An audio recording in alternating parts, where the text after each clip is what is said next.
Welcome to Searching for the Question Live. My name is David Orban, and this is our episode 14.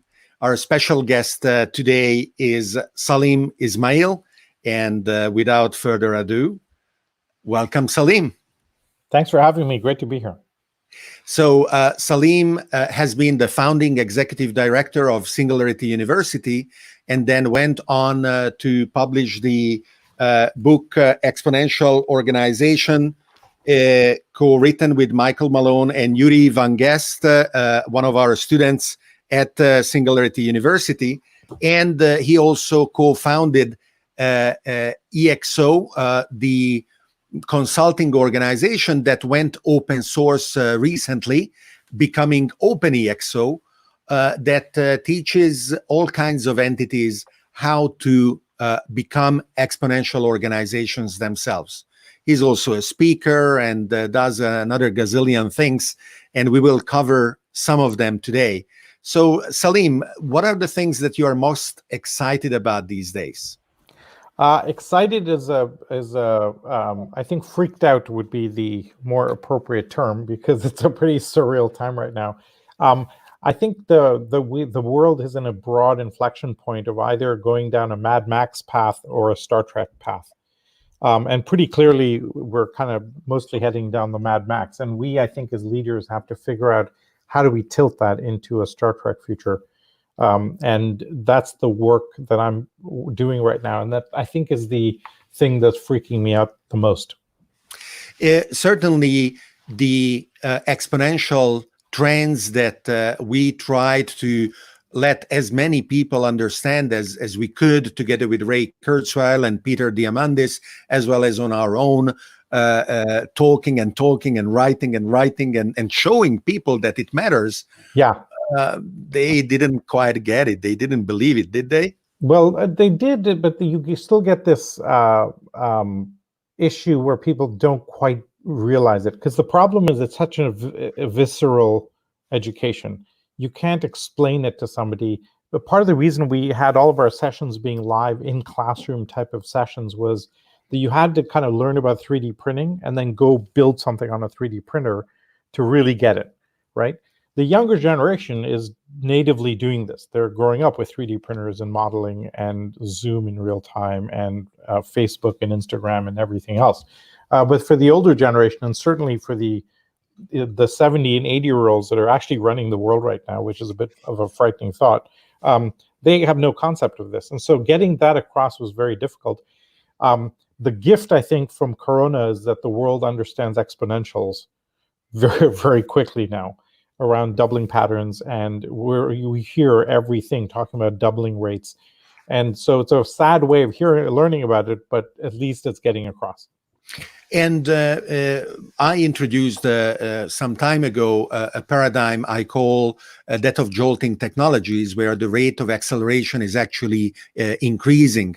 I list artificial intelligence, quantum technologies here, and I would posit that Corona is also putting a stress on our socioeconomic infrastructure, which has the characteristics of being jolting, because no amount of adaptation appears to be enough to withstand its impact. And even if a given country is observing what is being done right in places like Taiwan or Singapore, and what is not being done right in other places like Italy and Spain, and the US has 2-3 months advance notice to get ready, it just cannot. and regardless of what mistakes are made at a given hierarchical level, even at the local level, it doesn't seem to be able to support its own citizens, for example, in New York. So are we on the verge of a phase transformation where certain structures will be potentially reset, and this will free up creative opportunities to put in place new solutions that are better suited to the needs of the 21st century? I think 100%. In the last kind of few hundred years, we've expanded unbelievably the model of capitalism, commerce, money, business, which is the main mode of discourse in the world today. The big challenge that I think we've faced is we've created economic connectedness and interdependency without social and political connectedness and interdependency. And you just look at the European Union, they have financial unity without political unity, right? And the efforts to do that lead to Brexit and right-wing uprisings and tribalism and whatnot.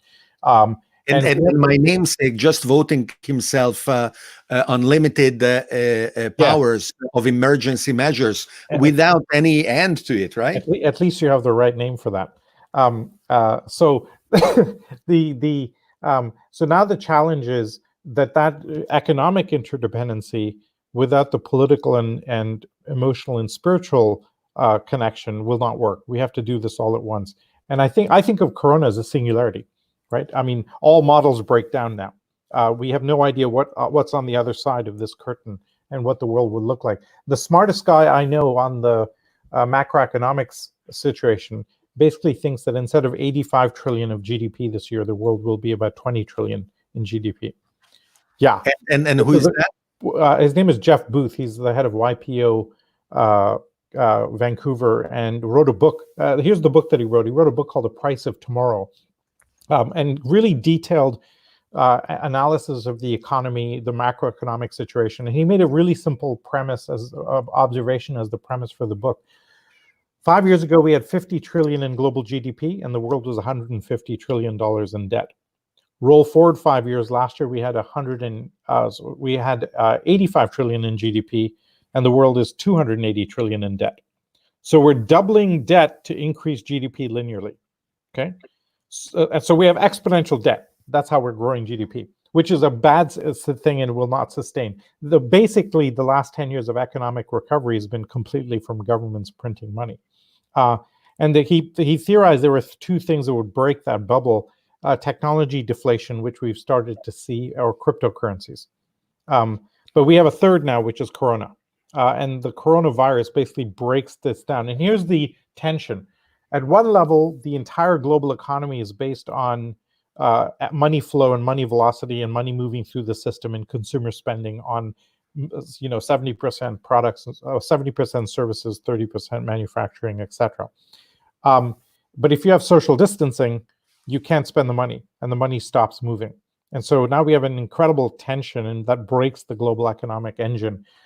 Just as the stat that I heard yesterday from Sasha Grujicic, one of our OpenEXO people and one of our ambassadors, is that 25% of global GDP is dependent on US consumer spending. That just blows my mind. So what do we do? And so I think if we think we have global economic collapse, then lots of other things fall apart at the same time. Yes, and the need of understanding what are the macroeconomic consequences is also important, because our supply chains have been evolving towards maximizing efficiency at the cost of resiliency. Now we have to find a new balance where, in Europe, for example, the next technological improvements shouldn't be devoted in producing more food. We have plenty of food. I am fat. I know it. Problem. And instead, it should be aiming at being invested in creating obviously better food, healthier food, but also food that is not going to be scarce because something happens in China or South America. Now, food maybe is not the best example, but pharmaceutical production, for example, is that or medical extremely supplies. exposed. I'll tell you a shocking thing that I heard, and I'll keep the names kind of quiet for multiple reasons. A plane went from one country to another within Europe 2 days ago, and stopped in the middle to refuel. And the country where it stopped confiscated all the medical supplies for itself, and that's within Europe.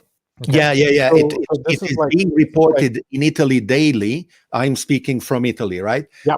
In Italy, it is being reported daily that a shipment of masks or test reagents or whatever else has been unblocked, coming from a friendly country. Yeah, that's right. Which has decided the day before that for strategical reasons they should confiscate that supply. So absolutely, it is happening daily, and it is being reported in the daily news. Yeah. So you decided, as you are wont to do, to create a bit of chaos around you, and decided that EXO should organize an event that discusses these topics in order to create actionable outcomes, to set a path for all of the community, but for all of humanity, towards positive outcomes. What is that? When is it happening? And how can people participate? So it's in 10 days, April 14th to 16th, which is Tuesday to Thursday in 2 weeks, right? So not next week, but the week after. It's online. We'll start at 10 a.m. Eastern time. So we cover most of Europe, and we'll miss Australia and New Zealand, but we'll do 2 3-block sessions per hour of multiple speakers for 3 days, with lots of time for networking and breakouts and music. And so it's almost like an online festival. But really, it's a journey for transforming our thinking. And I go back to the Mad Max versus Star Trek framing. Our current leaders, as we come out of this, whatever we come out of this, our current leadership will try and take us back to the way things were. And we think that you need a dramatic reset, and we can transform our thinking into a more structured world. Just as an example, managing identity differently. Jerry Mikulski will speak, for example, and his famous quote is, "Scarcity equals abundance minus trust," right? And you have to think about that for an hour. And almost all government services and almost all government institutions and most of our global institutions are based on mistrust, right? The government is checking, yes, you have the passport, yes, you have the driver's license, because they don't fundamentally trust you. We can actually, if we can figure out how to scale trust, which we've now figured out, we have mechanisms and precedents for this, we could create a completely different set of global institutions based on that. So that's just a very small example of what we could do. But if we organize ourselves for that, then we'll be dealing with it in a proper way. Right now, because the world is run on, say, capitalism, we don't deal well with abundance. We relate to abundance and power as power, and we try and hoard it. Middle East oil, Wall Street money, etc. Okay, deal better with abundance because technology is bringing us abundance in lots of levels. So what should those institutions look like is the inquiry of this conference. So we have anybody from Maria Fernanda, the recent president of the UN General Assembly, speaking, to Vicente Fox, to 3 ministers of education, to global CEOs, talking through what we do at a corporate level, an institutional level, and organizational level, but also personal level. How do you think about personal transformation in this world?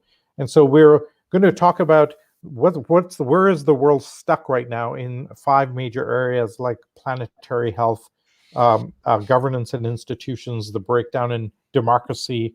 Our institutions like journalism and education are basically broken. What are the tools by which we can transform those, either technology tools or others, transformational tools?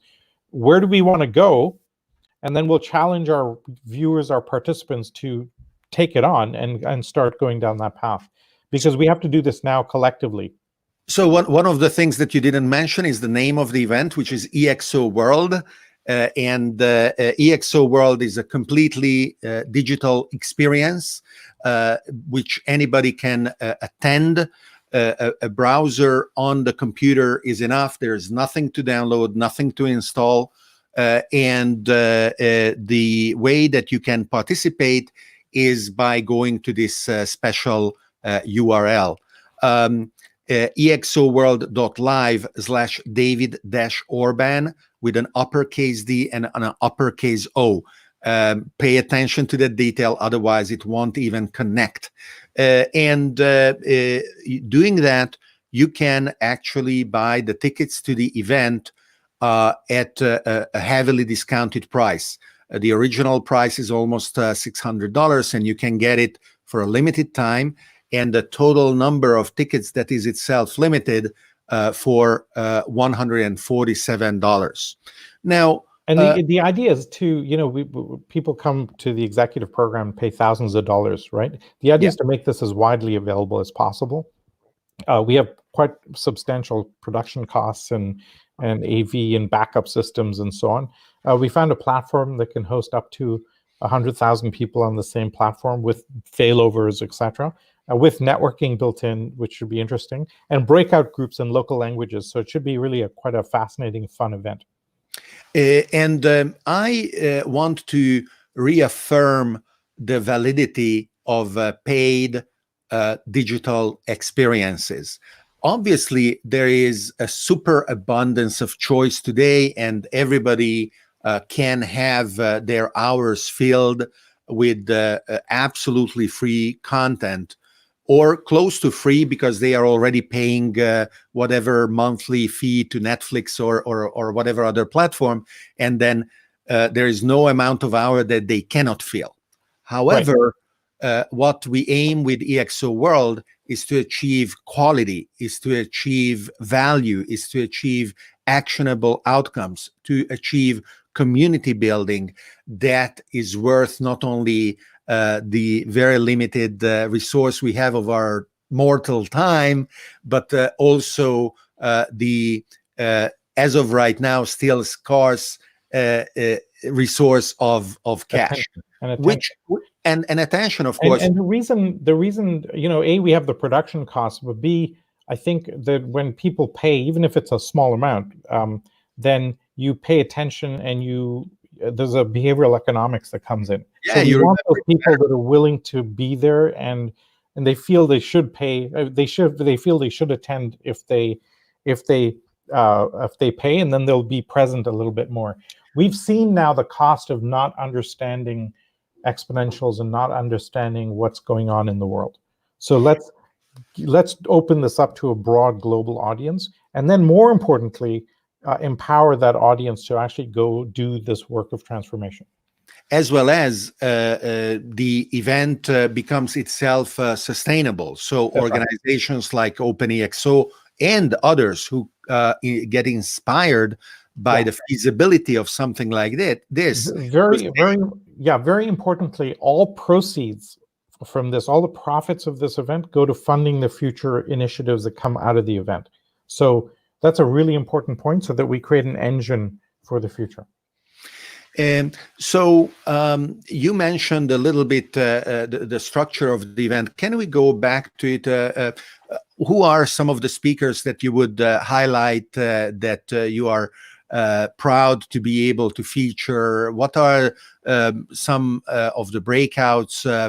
I understand there are even exhibition areas and things like that. Yeah, there's 4 components to the platform. One is a main stage.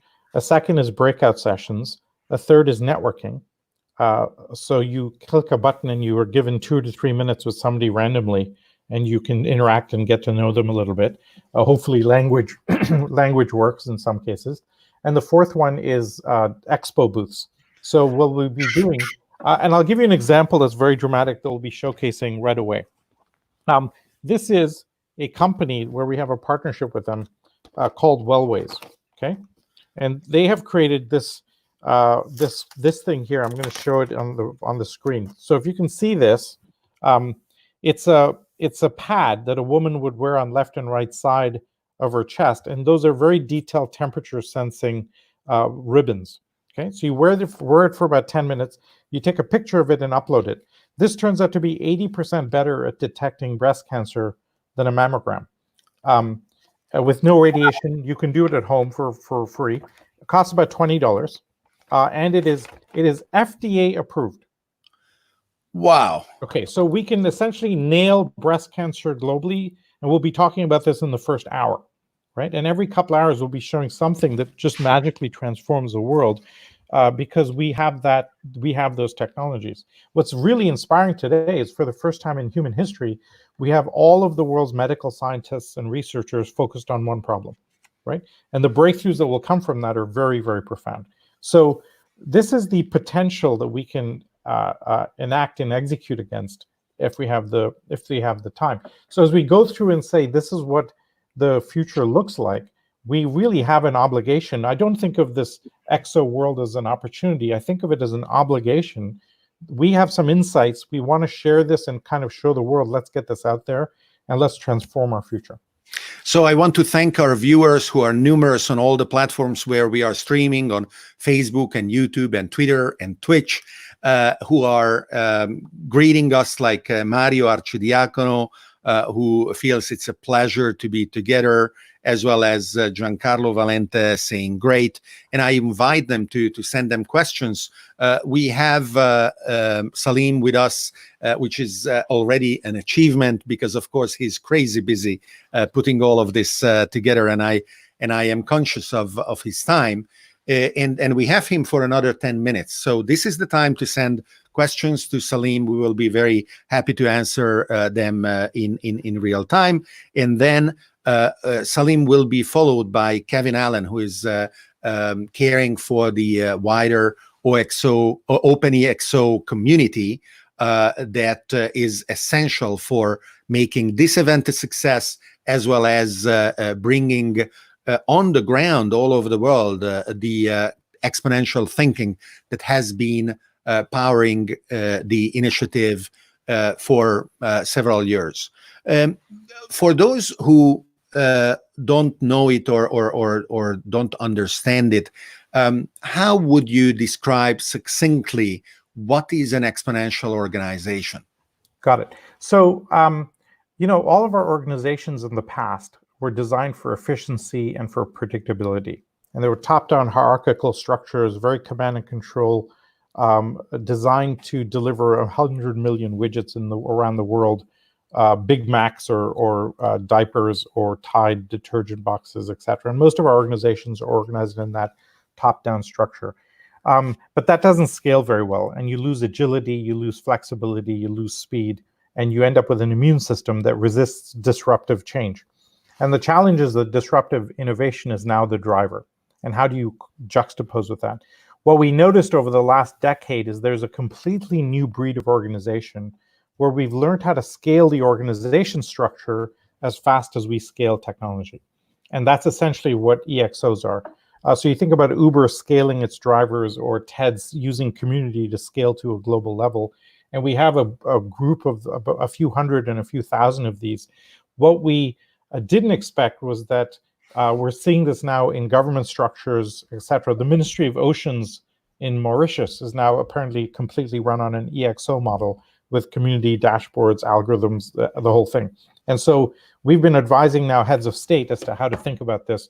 The book has gone a little bit more crazy than I expected. The publisher is very happy. My wife is less happy, but good problem to have. And in fact, it seems set sometime next year to crack into the top 10 best-selling business books ever list, which is really nuts. So the question now is, how do you apply this in a new way? And how can we apply this across society? The key problem that we've been solving with our ecosystem is that resistance to transformation. We call that the immune system problem. And when you try anything disruptive, you get stuck in the antibodies of a big company.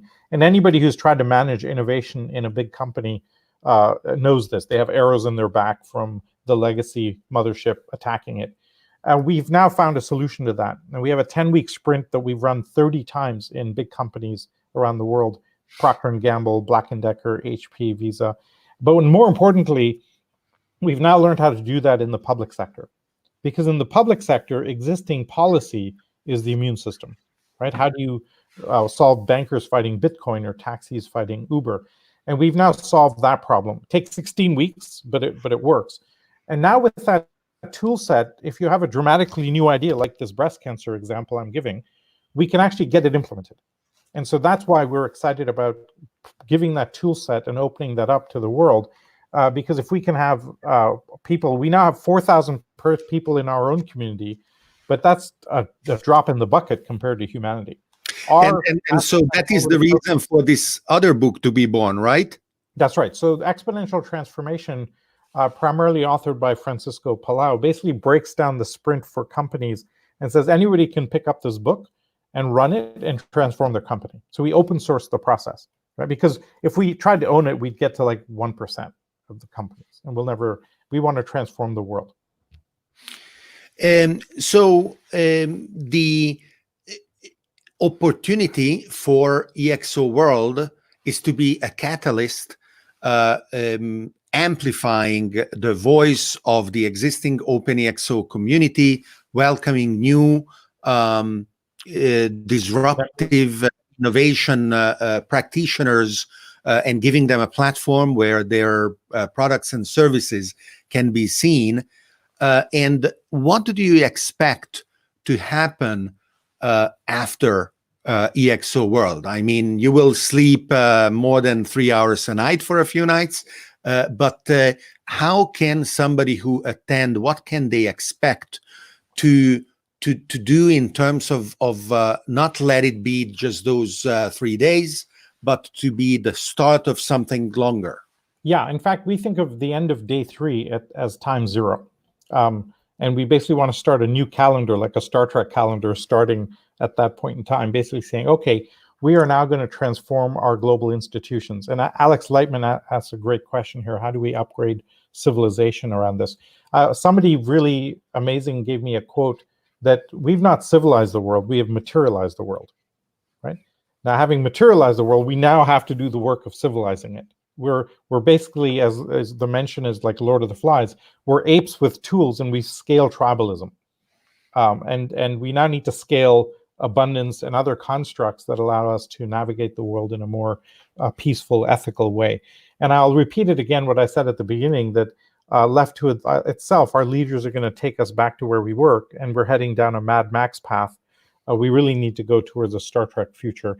And what I hope to get out of this, and that we hope to initiate, is to have a set of new institutions being born that transform the world for a better future and for a more peaceful future. And potentially these institutions need to be based on a different paradigm that is not hierarchical, top-down, centralized. Yeah, think Burning Man, think the open source movement, the maker movement, and we need to go down that path and build resilient, decentralized institutions. Just decentralizing energy will allow us a huge opportunity, right? Because you decentralize energy, you decentralize food supplies, and you're kind of 80% of the way there.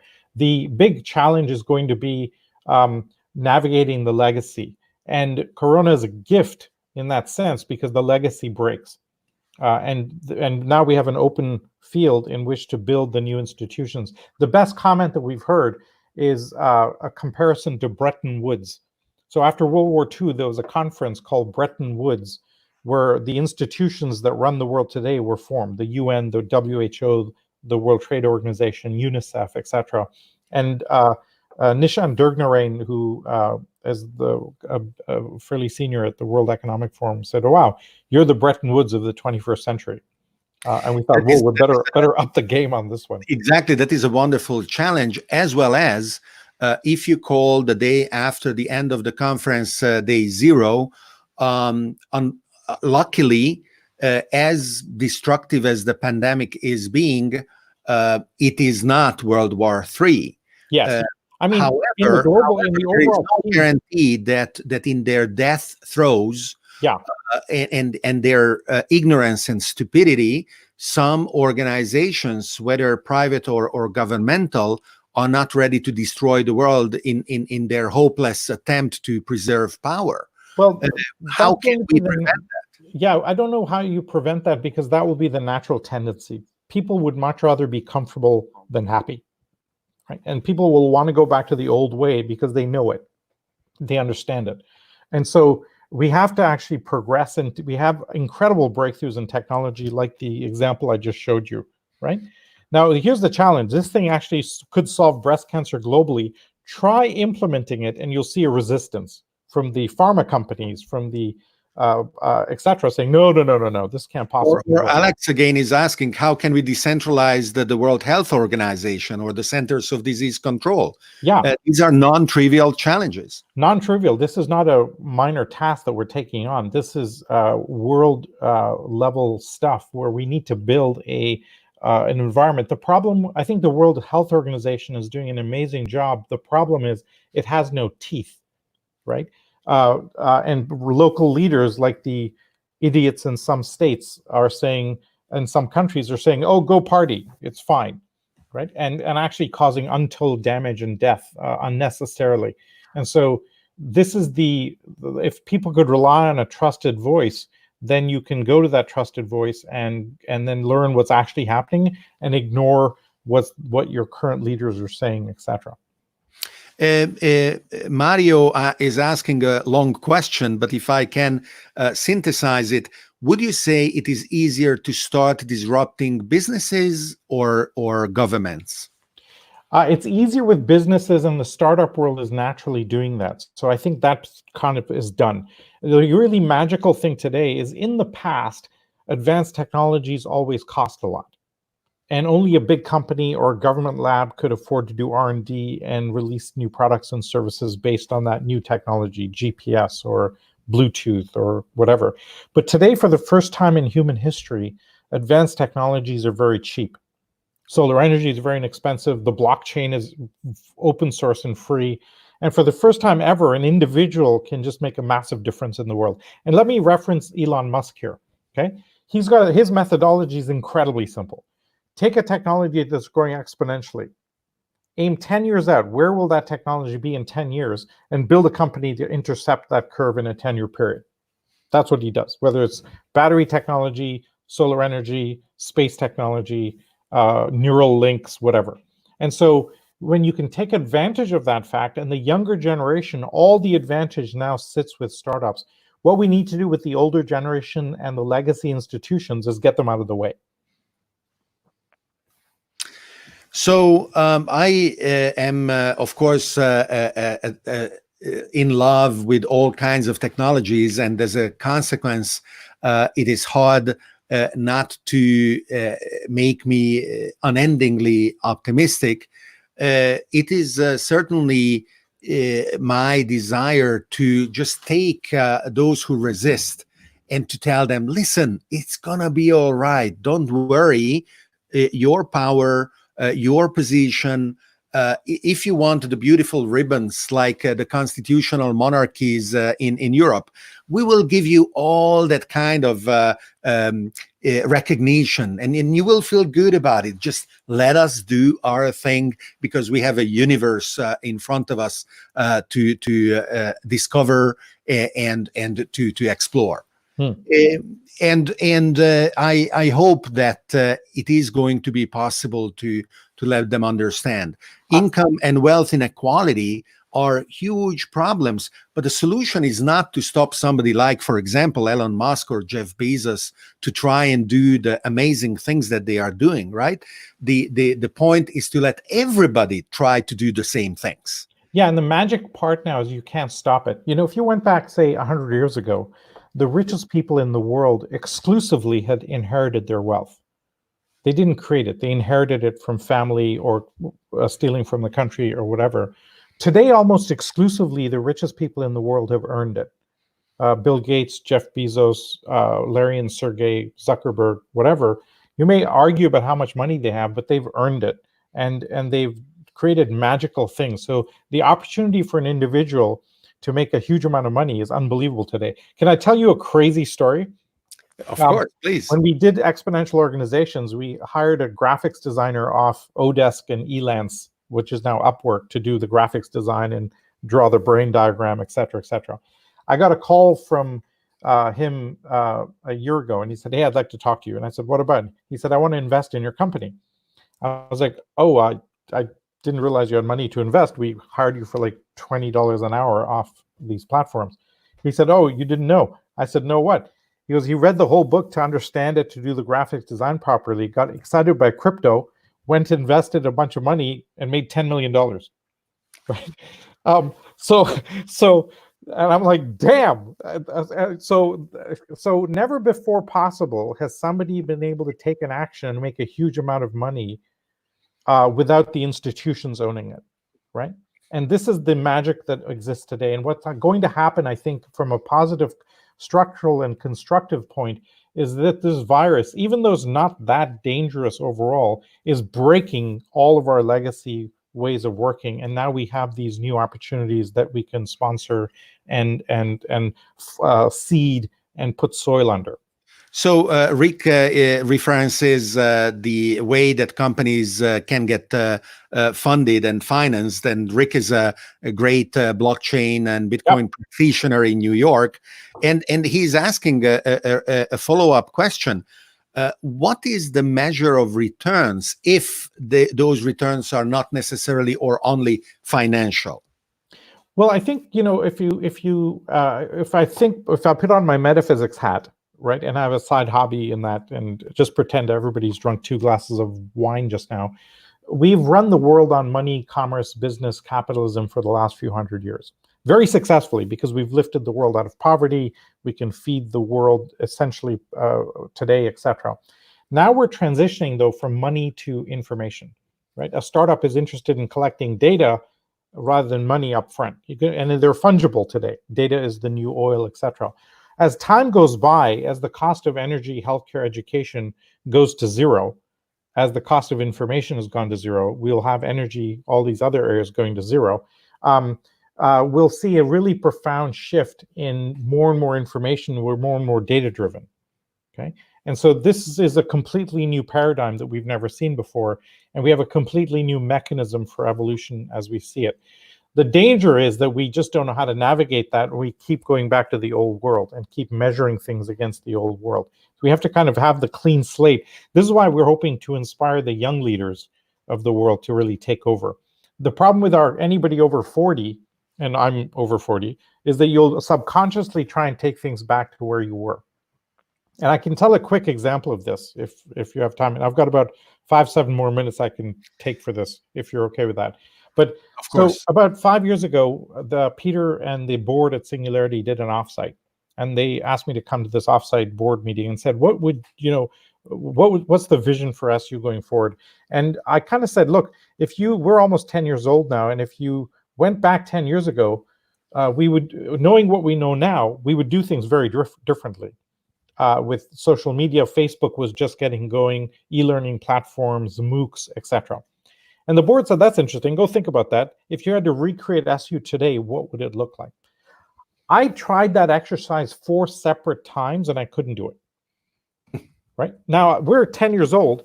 Why? Because this first model was so successful, my mind kept going back to that old model, which is the wrong answer. You would do things very differently today than 10 years ago.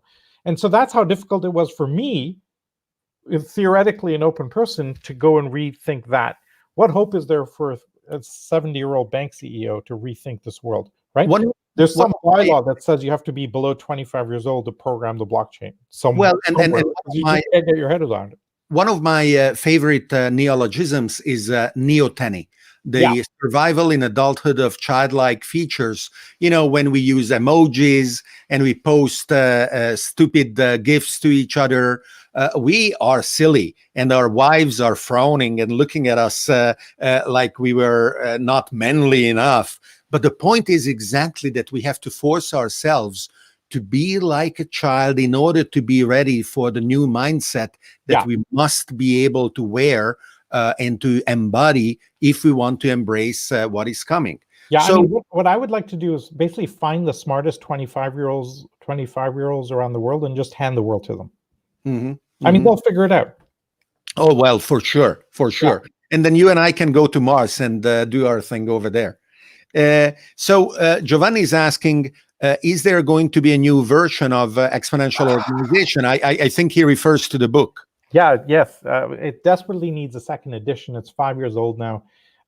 We've created a group inside OpenEXO, our community of 4,000 people or so, to rewrite and update it. The challenge is that with all of the pace of change, we've had very little time to update it. But the minute we finish with this conference, I want to start that effort and start that launch. So we're aiming for later this year to launch a second edition of the book.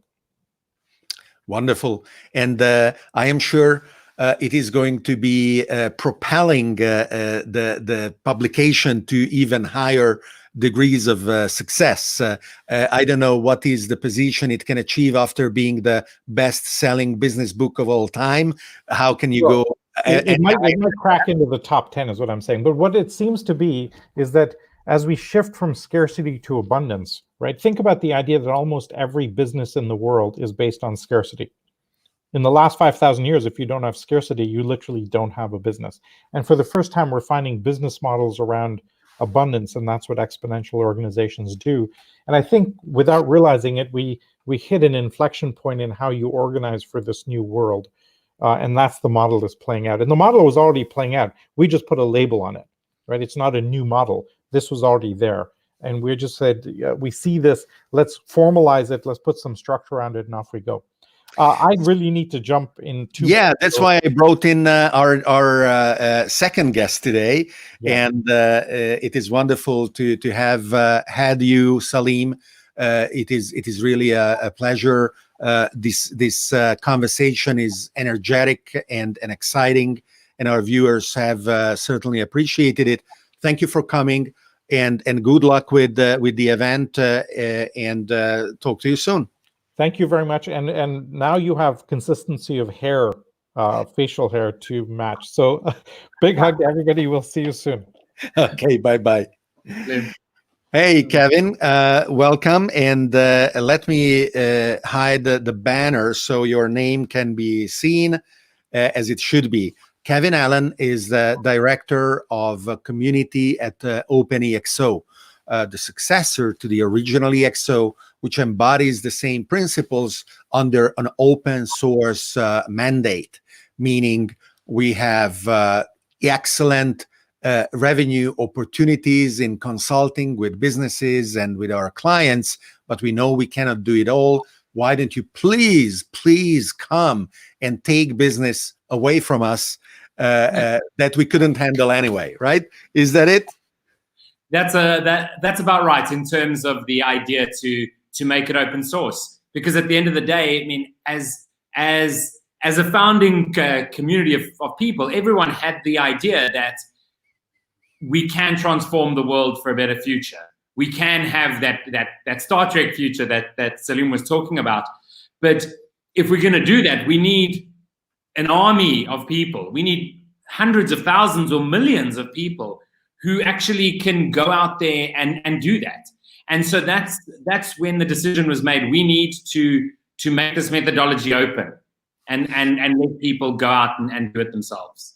So it's funny because I met Kevin, I think a couple of years ago, and I remember him saying as we were having a nice dinner in Cape Town that he has never left the country. And I was kind of surprised because, he is a young, outgoing, curious, passionate person. But I didn't very much comment on it. I said, okay, whatever. So tell me, Kevin, how many countries did you visit during last year? During last year was, I think, 18. Okay. So we have a photo together where I have your mascot, which is a sheep, a little sheep doll on my shoulder, because you travel with that everywhere, and the sheep has all kinds of experiences. Now, we are talking about this not because anything, but because you have catalyzed the EXO community everywhere. And of course, you can meet with a lot of them, not with all of them. but now you can't. You are back in South Africa in lockdown. Are you done? You are not working anymore? What are you doing? No, not at all. The amazing thing, as you say, David, we met each other a couple of years ago, and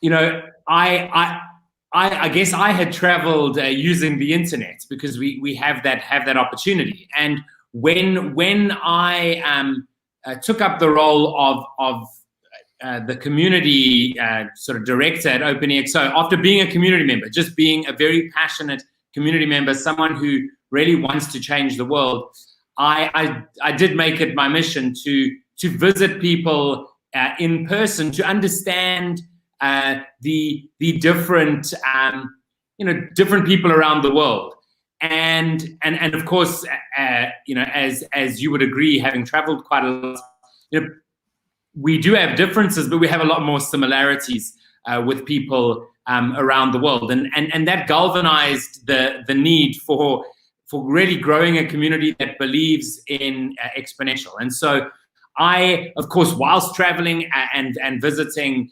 our community around the world, I've always have my trusty laptop and the internet, and that's all you need, right?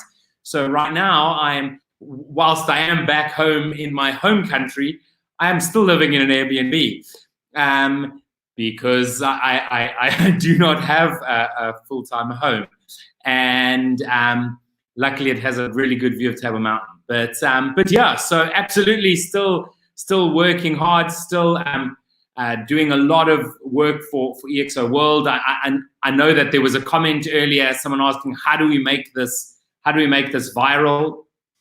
And ultimately, something that is on the internet, what makes it viral? Well, people sharing it. And so, that's really what we want to share, is that we can transform the world for a better future. We can have a new normal. We don't have to continue to live with the paradigm that we've lived with, for the past few hundred years. So you are continuing to catalyze and guide and nurture the EXO community online. If people are interested in becoming part of this community, what should they do? So when we made the community open, we made it possible for people to literally sign up online without any doors or anything. So our website's openexo.com. If you /community on that, or you just click on the community button, you will see a very easy join process. And once you do that, you then you then are in the community, and it's up to you how interactive you want to be, right? We have community members who are giving it their all. We have community members who've quit their full-time corporate jobs to go transform their province in Canada, or their state in the US, or their country, or their town, or whatever the case may be. But there's also a lot of people who are there to get inspiration, to and share very little. Now, those people make up a community. Not everyone needs to do exactly the same thing. So it's then up to you to decide, like, what do you want to do with this? And the other thing, with the community, yes, we all stem from a book and a model, MTP plus scale plus ideas, which is the EXO model, right? How do you have a massive transformative purpose? That's number one.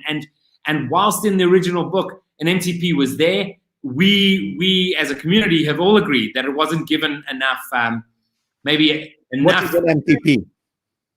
Massive transformative purpose. And what that is saying every organization should be more than just shareholder value, or more than just, I want to be the number one, I want to be the best. But it should be about how are you really impacting the world? And you know, of course, you know, the concept of MTP, you know, from Salim or Peter, who, you know, they always tussling about who came up with it. You know, it's 6 years old, but what we do see now is a lot of organizations talking about purpose, right?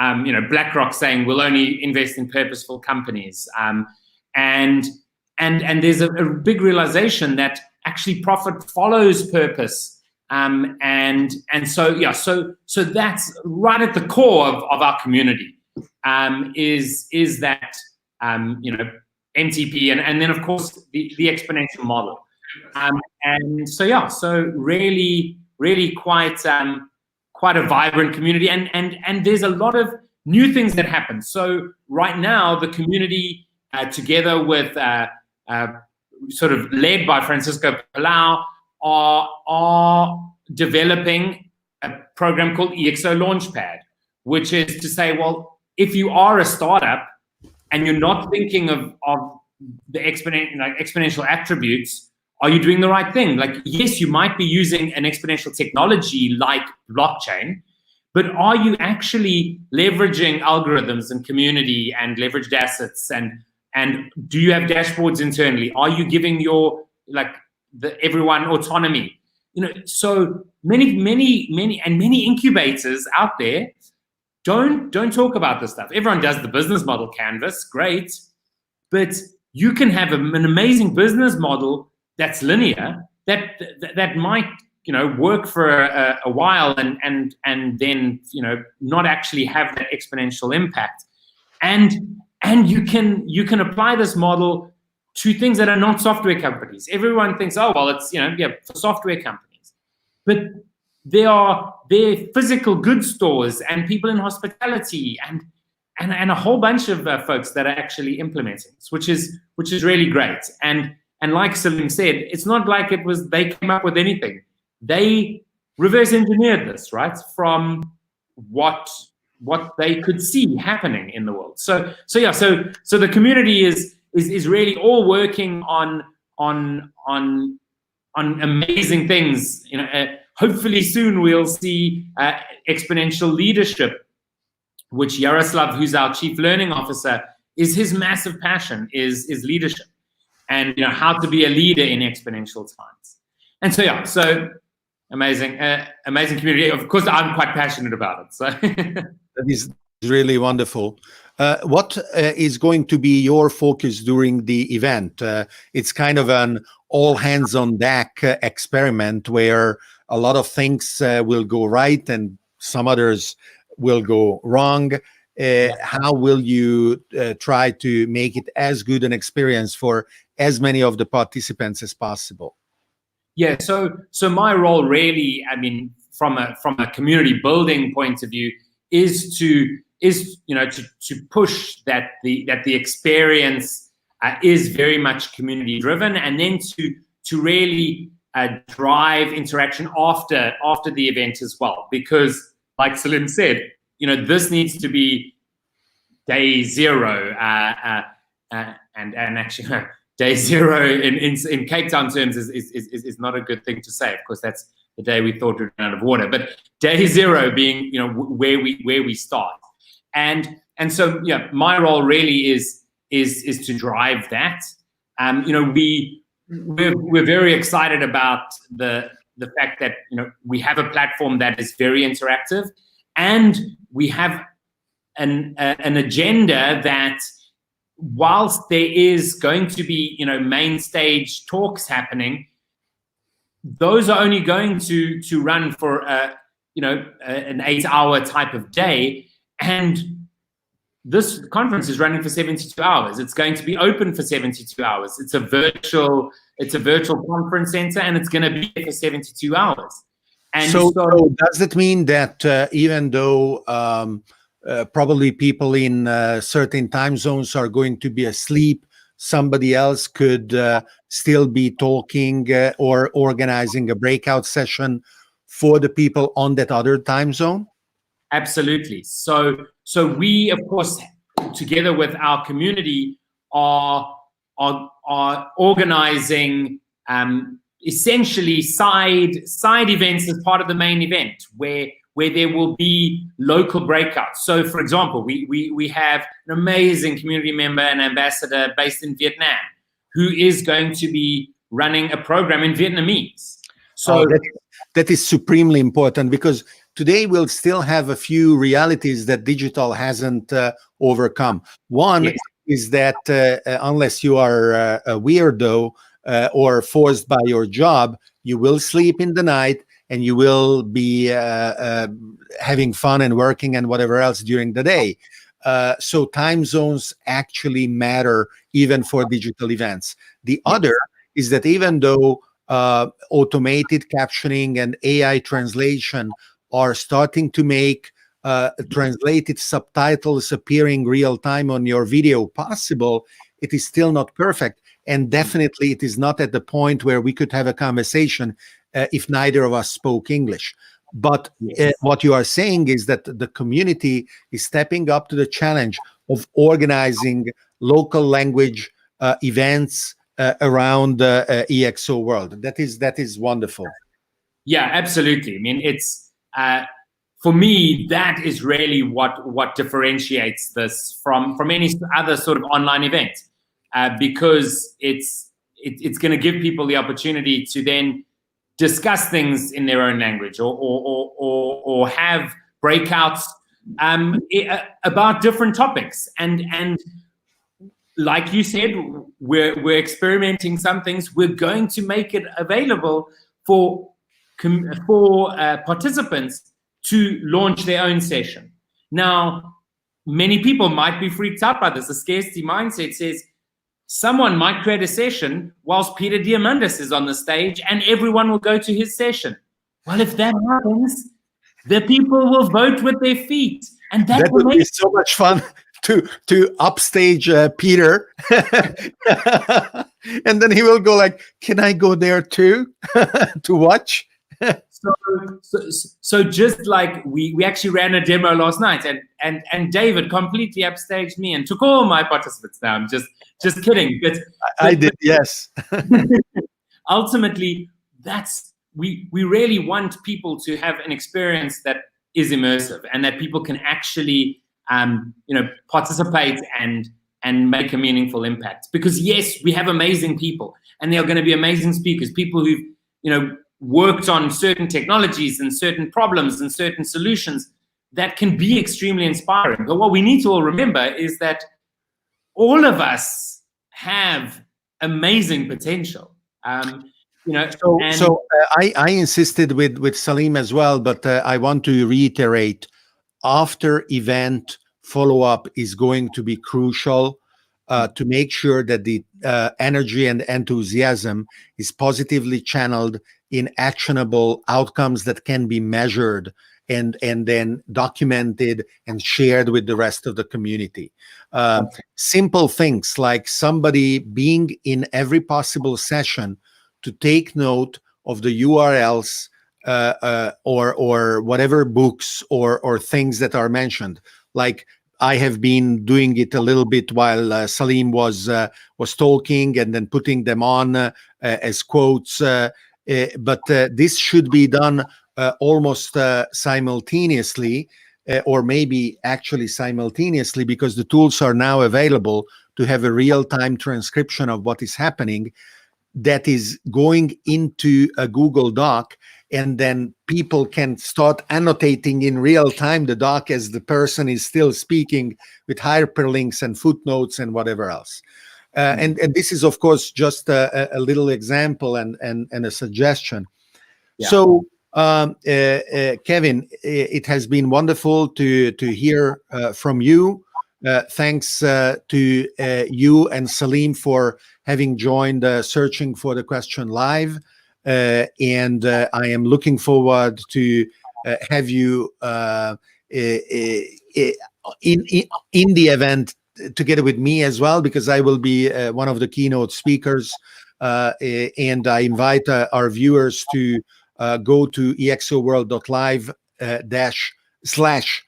/ uppercase David / uppercase Orban to buy their deeply discounted ticket to this event. And I am looking forward to welcome all of you, our viewers, at Searching for the Question Live tomorrow, when we will be talking about new exciting things, as we have been doing today as well.